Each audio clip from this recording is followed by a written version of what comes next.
Hello दोस्तों, स्वागत है आपका जीएस के एक नए वीडियो में। आज की सेशन में हम सीखेंगे कि भारत पर विदेशी आक्रमण कैसे शुरू हुआ, कैसे विदेशी अब आना भारत में शुरू हो गए। पहले तो क्या था, राजदूत वगैरह केवल आते थे विदेश से, लेकिन अब विदेशी वाले क्या कर रहे हैं, आक्रमण करना भारत पर शुरू कर रहे हैं। तो चलिए, कौन कौन सा वंश पहले क्या किया, भारत पर आक्रमण किया। तो मौर्योत्तर काल में विदेशी आक्रमण, भारत में यवन राज सबसे पहले आक्रमण कौन किया, यवन। यवन कौन थे, यूनानी, ग्रीक वाले थे। कौन, ग्रीक, जहां का सिकंदर था, यूनान का। यूनानी लोग पहले क्या किए, भारत पर आक्रमण करना शुरू किए।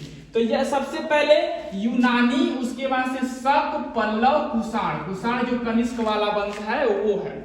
तो सबसे पहले यूनानी किए, फिर उसके बाद से शक, फिर पल्लव वंश, फिर कुषाण वंश। चार वंश आए जो सबसे प्रथम में भारत पर आक्रमण किया। जब आप भारत देखेंगे यहाँ पर, तो इधर का जो क्षेत्र है, तो इधर सिंध है, पाकिस्तान, अफगानिस्तान, तो इसके इधर से मध्य एशिया है। मध्य एशिया में किसका शासन था, सेल्यूकस निकेटर। जो सिकंदर मर गया था तो उसके बाद से सारा कार्यभार किसके पास था, सेल्यूकस निकेटर के पास। यह पुनः क्या किया था, भारत पर आक्रमण किया था, लेकिन चंद्रगुप्त ने इसे क्या किया था, हरा दिया था। इसने अपनी पुत्री का विवाह चंद्रगुप्त मौर्य के साथ कर दिया था। वो कहानी के बाद से इसने क्या किया, इसके मर जाने के बाद से इसकी सत्ता को एंटियोकस प्रथम ने, जो भी इसने राज्य को स्थापित किया था, उसको बनाए रखा। बाद में जब एंटियोकस सेकेंड आया तो इसके शासन काल में विद्रोह होना शुरू हो गया। जब विद्रोह होना शुरू हो गया तो कई राष्ट्र क्या हुए, अपने आप को स्वतंत्रता मांगने लगे। तो स्वतंत्रता, कई राष्ट्र क्या हो गए, स्वतंत्र होने लगे। उसके बाद से भारत पर इन लोगों ने क्या किया, चढ़ाई कर दिया। यूनान का सबसे प्रसिद्ध शासक था जिसका नाम था मिनांडर, अभी आगे उसका नाम आ रहा है। उससे पहले कौन आया था, ड्रेमेकियस। अभी उसने क्या किया, भारत पर चढ़ना शुरू किया और सिंध वाले हिस्से पर, जो राजस्थान के पंजाब के करीब है, सिंध वाला हिस्सा और तक्षशिला वाला हिस्सा, वहां पर सबसे पहले आक्रमण किया और कुछ राष्ट्रों को जीतकर वहां कब्जा बनाकर बैठ गया।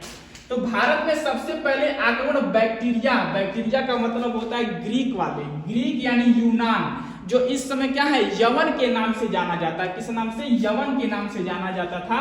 उन लोगों ने सबसे पहले भारत पर आक्रमण किया। भारतीय सीमा में प्रवेश करने वाला सबसे पहला व्यक्ति कौन था, जिसका नाम था ड्रेमेकियस प्रथम। इसने क्या किया, 183 ईसा पूर्व भारत पर आक्रमण किया और इधर का कुछ हिस्सा, सिंध के इधर वाला कुछ हिस्सा को जीत लिया और साकल को अपनी राजधानी बना लिया। साकल को राजधानी बनाया और धीरे धीरे यहाँ से व्यापार करना भारत से शुरू हुआ। तो यहाँ पर काली मिर्च और लाल मिर्च दोनों का व्यापार सबसे ज्यादा किया जाता था। मसालों का व्यापार भी भारत से सबसे ज्यादा किया जाता था। ये यूनान के लोगों को क्या था, बहुत ही पसंद था काली मिर्च भारत की। आगे चल के जब यह खत्म हो गया ड्रेमेकियस, तो फिर उसके बाद से यूकेटाइडियस, पता नहीं क्या नाम होता है अलग अलग, ने क्या किया, भारत के कुछ क्षेत्रों को जीत लिया और तक्षशिला को राजधानी बना लिया, यानी भारत में यह घुस लिया। जब यह तक्षशिला था, तक्षशिला के तक तो सिकंदर भी आया था, लेकिन उसके पहले जो सिंधु नदी है, ब्यास नदी है, झेलम नदी है, इसको पार करना मुश्किल कर दिया चाणक्य ने। चाणक्य भी उस समय समाप्त हो गए, तो नहीं तो इन लोग को घुसने नहीं दिए होते। तो इसने क्या किया, तक्षशिला तक के क्षेत्र को जीत लिया और उसको राजधानी बना दिया। 160 ईसा पूर्व में देखा कि भारत में पूरी तरीके से हम घुस नहीं पा रहे हैं, तो उसने क्या किया, मिनांडर को बुलाया। कहां से, यूनान से। यह यूनान का सबसे प्रसिद्ध शासक था और इसके पास दिमाग बहुत ज्यादा था। इसने क्या किया, भारत के पंजाब वाले क्षेत्र में घुसकर कुछ क्षेत्रों को कब्जा कर लिया और यूनानी सत्ता को अस्थायी रूप से स्थापित कर दिया। उसके बाद से जब इसका मन भर गया तो भारत में सबसे ज्यादा प्रचलित उस समय क्या था, बौद्ध धर्म था। इसने बौद्ध धर्म की शिक्षा किससे ली, नागसेन से लेना शुरू किया। नागसेन जो क्या थे, नागा अर्जुन बौद्ध के एक बौद्ध गुरु थे। उन्होंने क्या किया, मिनांडर को शिक्षा दी बौद्ध धर्म की। तो बौद्ध धर्म में अपनाने से पहले मिनांडर के बहुत सारे प्रश्न थे। मिनांडर ने क्या किया, नागार्जुन से प्रश्न पूछना शुरू किया और नागार्जुन ने उत्तर देना शुरू किया।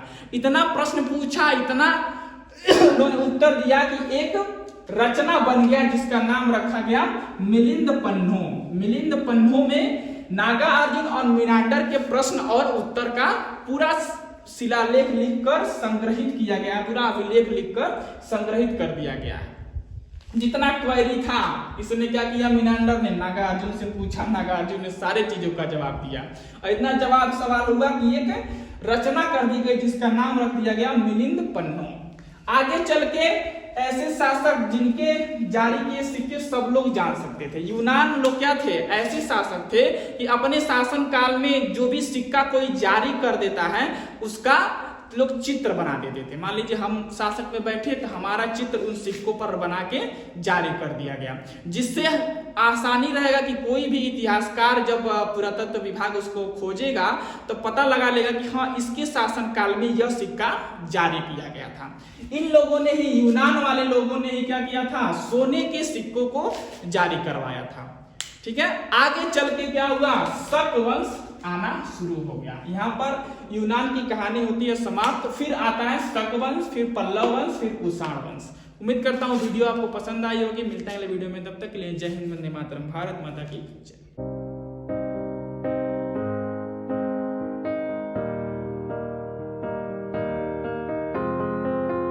I will run, I will